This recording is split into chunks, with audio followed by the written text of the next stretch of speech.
What's up, guys? My name is Miles. And my name is Fez. And this is The Commodity. And today we are reacting to the history of India in 12 minutes, part 1. So it's not the history of India in 12 minutes. I assume it'll be the history of India in 24 minutes. Possibly. If you guys like this video, let us know if you want us to watch part 2. Yes. So we got a lot of flack from our last video about India. Yes. And to be perfectly honest, I don't apologize. So I think the issue is the people that didn't like the video didn't watch it all the way through. Yeah, their comment was on the caste system. Just me saying caste and kind of giving a really general statement about it, and even the video kind of backed up my statement. Yeah. So what was said is we thought they were still in the caste system, but we also thought that it was getting rid of, and then we asked you guys to let us know in the comments, but. People just flipped out. Well, only a few minutes later, the video said that they don't have the system anymore. No, well, they said they have the system. It's kind of becoming a thing of the past. Right. So, and then we have comments that are saying that's not a thing anymore. And then we have comments that are saying it's kind of a thing. And then we have comments that are like, you're blind if it's not there.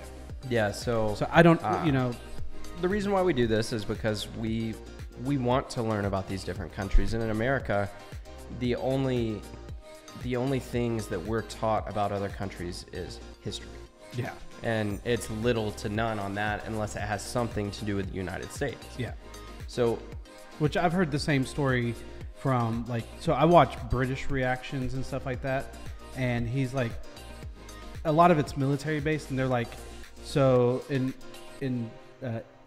England, they're like, we learned about the British side of World War II, but not the American side. Right. Which obviously the Americans had a huge part in the Pacific with Japan, more so than the European side, because they were all focusing on Germany. Right. So, but before we get too off topic. Yeah, that was way off topic. But generally speaking, our education is just very focused on our history is focused on American history. And so it's a lack of education in our educational system.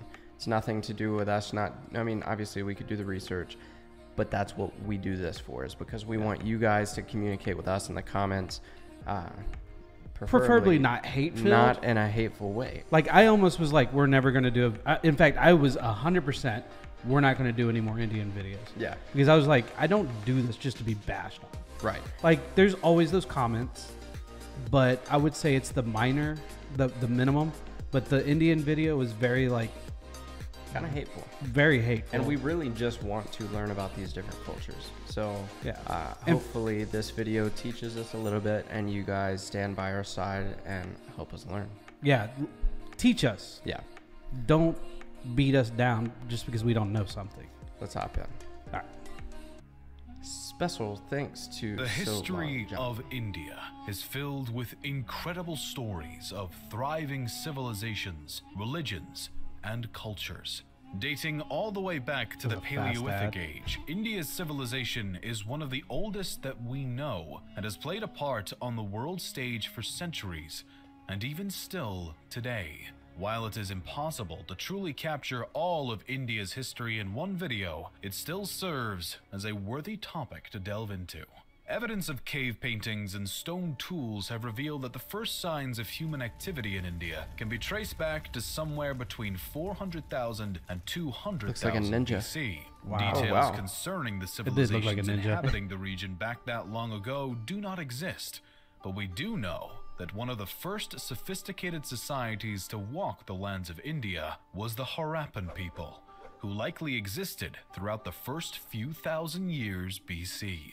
Positioned along the Indus River, the Harappan people had... So, this is just a guess. So, is it because I know China is really old too. Mm-hmm. So, does it have to do with the age of these countries that they're so populated? That's just a guess. I don't know. It would make sense. Yeah, because I'm sure they had people way before a large rest of the world. Mm-hmm. So, just curious. their own writing system, advanced social and economic system, and impressive urban cities and architecture. It is unknown why this civilization collapsed around 1500 BC, but some attribute their demise to the common floods and other natural disasters in the region, or potentially invaders from Western and Central Asia. Does India have a lot of The next known natural civilization disasters? to leave a mark That's a good on question. I Indian don't know. history books was the Vedic Aryans. These people were initially migrants who spoke an early form of Sanskrit and were determined to stay true to their own tribal identity. The name they've been given. I've heard Sanskrit spoken, and I'm pretty sure it's a dead language, but I've heard somebody say, like, speak it, like, it's one of the most beautiful languages I've ever heard. Really? Yeah, it is so, like, What could you compare it to? nothing. Really? Nothing at all. It's so beautiful. Like, it's just such a flow of words, just kind of like, it is kind of put together, but it just flows like water. It's the most, I absolutely loved hearing it. Yeah. I wish it was more common, or common at all. The Vedic people comes from 4 sacred texts, or Vedas, that have presented researchers with a glimpse into the civilization's lives and beliefs. These Vedas are often considered to be the oldest Hindu scripts, and the Vedic civilization is believed to have spread their culture across a large portion of India by roughly 1000 BC. With them, the Vedic Aryans a lot of brought little their ads. philosophical beliefs. These ideas represent a theory that happiness and salvation come from a person's morals and ethics, and one's path should be based upon their place in life, but should always be righteous and good. The Vedic Aryans also shared their societal system as they extended their reach. This system was made up originally of 3 tiers: Brahmin, or priest, Kshatriya, or warrior, and Vaishya, or commoner. The Aryans continued to spread their tribal settlements across India throughout the following centuries as their own civilization grew and flourished in both culture and trade. A series of 16 individual settlements or states spanned across northern India, including the Gandhara, Kosala, Kuru, and the Magadh. The latter particularly flourished under the rule of Chandragupta Maurya during the 4th century BC as it began to expand, and its leader grew his own. So this video has like a lot of information so far. Right. I don't know if it's just his voice, because it's a demanding voice. Like it's like, a pay powerful attention voice. to me.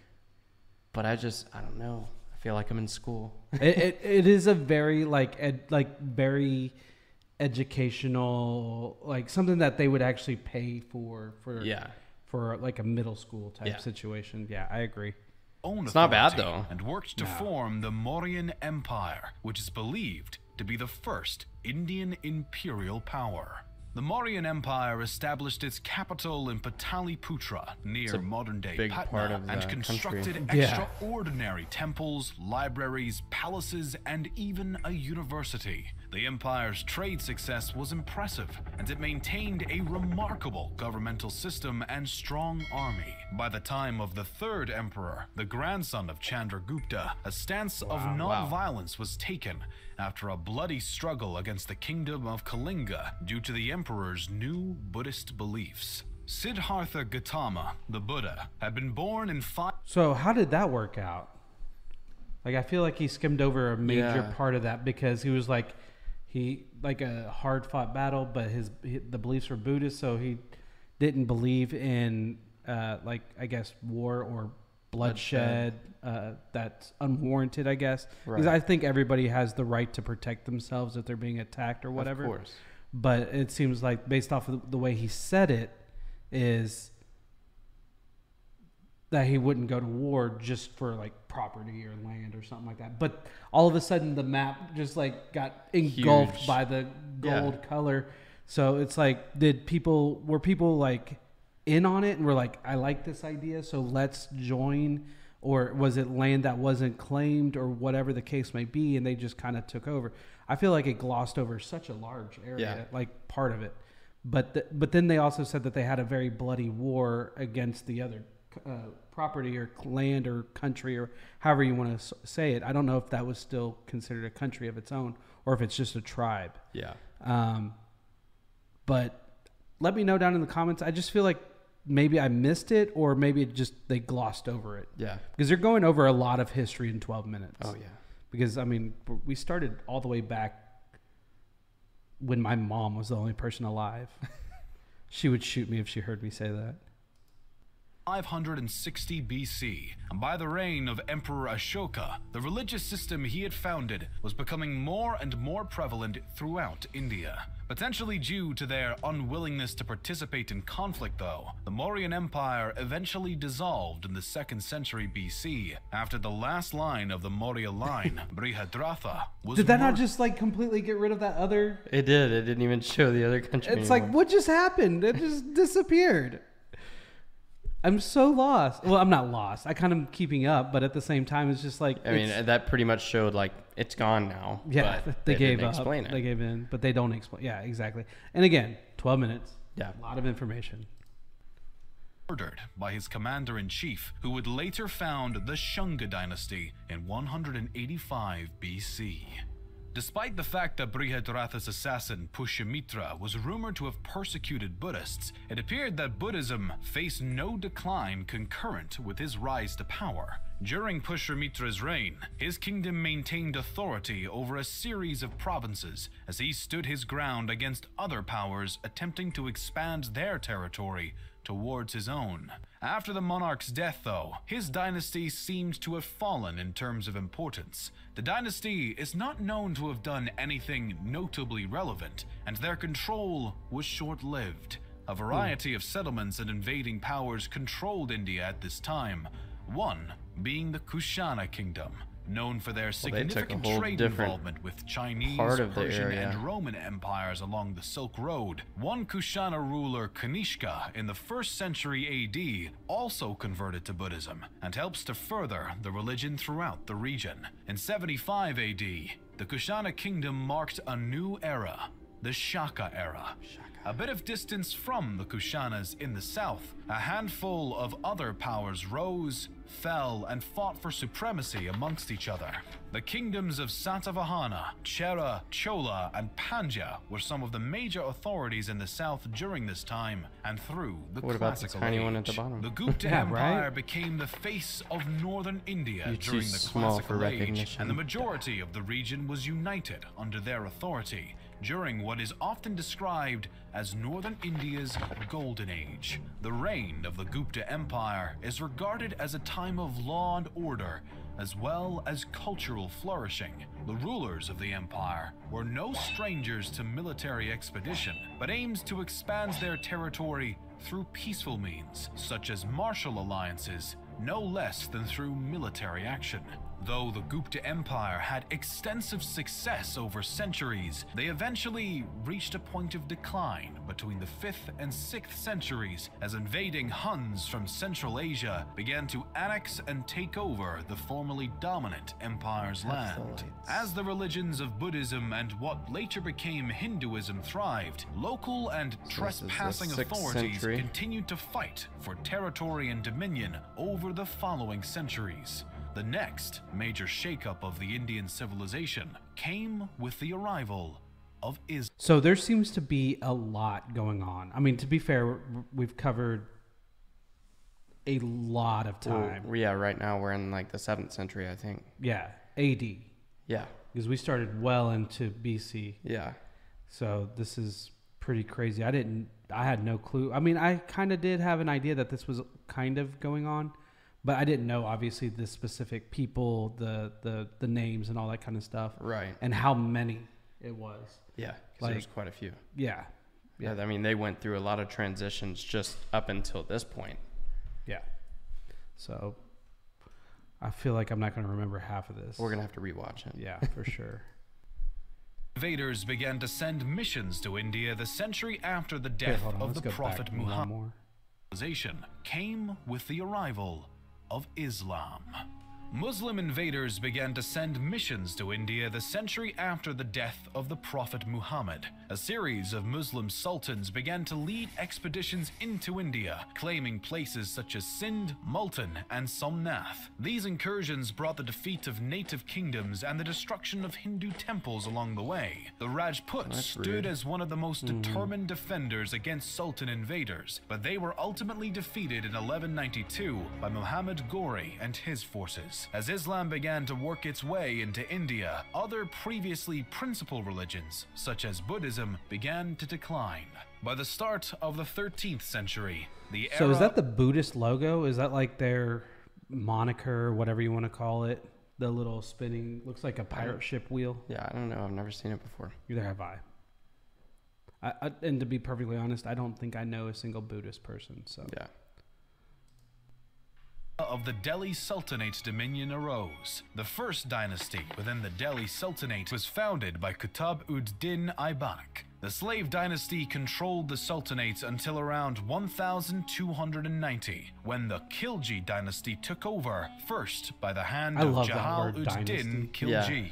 His family held the throne for less than a century, as the Tughlaq dynasty It sounds was next to badass. seize power in 1320.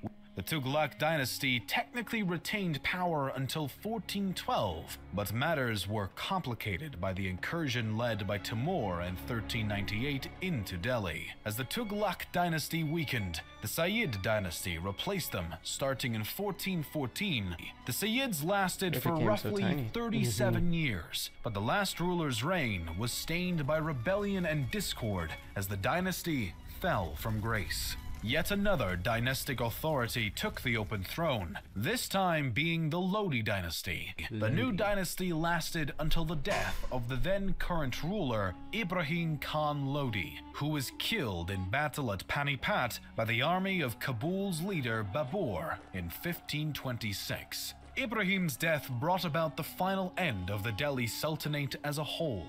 Now free of competition from the Lodi dynasty, Babur established... You know what I find like unique and like cool about wars back in this time is like the leader of the country or the people or the whatever. people Yeah. was like on the front line. Yeah, they were ready to rock and roll, or Yeah. they were at least there. Exactly. Because I mean, I don't know how accurate it is. I've seen movies where they're kind of further back. Well, but a lot of them die in war. Yeah. Which is crazy. Yeah, it's like imagining the president being at war, like when they Right. say we're gonna go to Iraq or something like that, and he's there, just like ready to go. Like I don't know, like most of our presidents are old as Yeah. hell, and they're not gonna be there fighting it. But that's no, the thing, like a lot that's of like these gangster. countries. That's Yeah. gangster is what that is. Yeah. That's like not care. That's don't- like I don't think caring but not there's- caring. Like if anybody should be dying for my country, it should be me. Yeah. You know, the like it's leader. almost as if they take pride in that. Yeah. But I think that's cool Yeah, I think it's really cool too. because I don't think any countries allow that anymore. Or they choose not to. 'Cause, Yeah. I mean, usually it's your Well, if most they important lose- person in yeah. your country. Yeah. Well. the Mughal dynasty, which would end up becoming one of the greatest throughout history. The original Turkic-Mongol imperial power ruled a vast majority of India for over 2 centuries and brought Mughal. about significant Mughal. cultural All these growth Mughals. and architectural achievements, including the Great Taj Mahal. Despite their To be fair, immense they are all success, the Mughals. Mughal Empire began its decline around the start of the 18th century, as revolt after revolt began to shake the foundations of the widespread power, alongside threats from the Marathas and the British. The British East India Company had actually already been in the region for some time, but the situation Now, with I've the learned British about the started to British East escalate India not Company. long Aren't they the after. ones that split up? What country was it? Was it in Indonesia? They split up. It was one of the history videos that we watched. It said that they came in and they divided that city with the waterway. It was a country we've watched. I have no idea what you're talking about. I'm gonna but look probably, back and I'm gonna tell you later. and I'll be like, you know what? The You're Mughals right. fell. And By I can't believe I couldn't remember 1857, that. India displayed increasing control by the East India Company, and the locals were having none of it. What began as a simple revolt by Indian soldiers in Meerut quickly blew up into a widespread rebellion and became known as the Indian Mutiny of 1857. This rebellion later would be called the First War of Indian Independence, and even though the British were able to quell the revolt after a matter of months, it inevitably had lasting impacts. In response to the mutiny, on November 1st, 1858, Britain's Queen Victoria declared that India would be ruled in the name of the British Crown from that point on. Locals maintained their disapproval and anger at the British supremacy over their land, and nationalist sentiments and movements were far from extinguished. The next major move towards independence came when Mahatma Gandhi and the Indian National Congress decided to withdraw all cooperation with the British government, beginning the non-cooperation movement following the end of World War I. When this strategy did not bring the wanted results, Gandhi adopted a new technique in the form. Well, I think this is something we can definitely relate to. Yeah. Well, not at us directly, but the relationship that we had with Great Britain and the Revolutionary War and them trying to. Like, it's funny, somebody with a crown on their head and sitting in their little pretty house and telling you what to do. That's why I really and I might get backlash for this too. I'm really anti-monarchy. Like, I understand why Britain still has their monarchy. It's there for more like getting people to come and travel. It's more of a business standpoint versus because they don't have any like actual. They have Parliament to make their laws and their decisions and all that kind of stuff. So, but as a whole, like I don't think monarchies work in today's age. Yeah. Of the civil disobedience movement in December of 1929.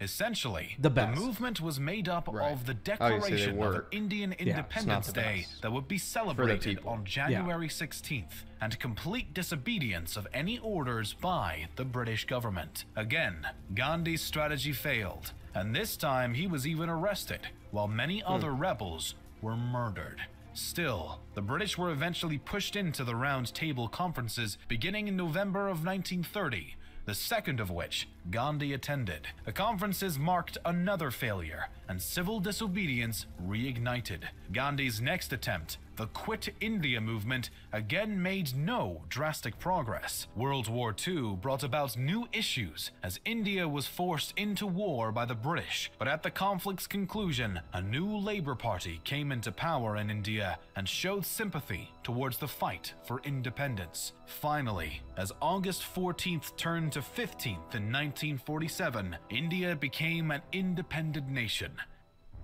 That wasn't too long ago. 1961. No. I agree. Yeah, that's crazy. Guys, if y'all enjoyed this informative video, go ahead and click the subscribe button to the original creators, because it was super informative. It was very, like, I would say this is more like when you buy the textbook for college, they give it you comes with the software, and this is like... Oh, it was an audiobook, 100%. Yeah. Just with visuals. Yeah. But it wasn't bad. I didn't know that it was that, like, soon. Yeah, they jumped a lot of it. Like, I bet you they could make, just on this 12 minutes, they could... Hours worth stretch of it out to a content. day's worth of content. Yeah. But 1961, that feels like such, I mean, obviously it's a long time ago, but it's such a short time ago at the same time that they seceded and became, like, independent. Yeah. So that's super crazy. Cool. Yeah. Yeah, considering, I mean, it seems so recent. I agree. So again, like I said, we don't get a lot of this information here in the States. Yeah, I mean, unless you take special classes in college to get these kind of educations. Right. Because even in college, our two history classes that we're taught is American history, I believe, and then Texas government history. Mm-hmm. So it's more of a government class than a history class, more than anything. Right. Yeah, I mean, 1961, and we didn't know about it. So, Yeah, no, I mean, just out of that's something that I find most interesting about this entire video is how recent that was. So, because of all the comments that we got, like, you don't know about, you just have stereotypical and all that kind of stuff about India. Do y'all learn American history in India? And if so, that's cool. I mean, yeah, that's Like, really cool. That's cool as the country, it wants to educate you in different countries. But yeah, we've learned a lot about Southeast Asia, India now. We're starting to kind of slowly unfold the blinds a little bit. Mm-hmm. But yeah, let us know. Do you guys learn about U.S. culture or, I mean, Western culture in general? Because we do learn some stuff about Britain just because we're such close allies. Yeah. But at the same time, we don't learn that much. It's usually has to do with World War I, World War II type stuff. Right. And even then, it's still barely even touched on. Even American wars are very barely touched on. Like, I mean, it's such a small part of our history. Let us know. Yeah, that's all I can say. So with that being said, my name is Miles. My name is Fez. Thanks for watching, guys. Peace out.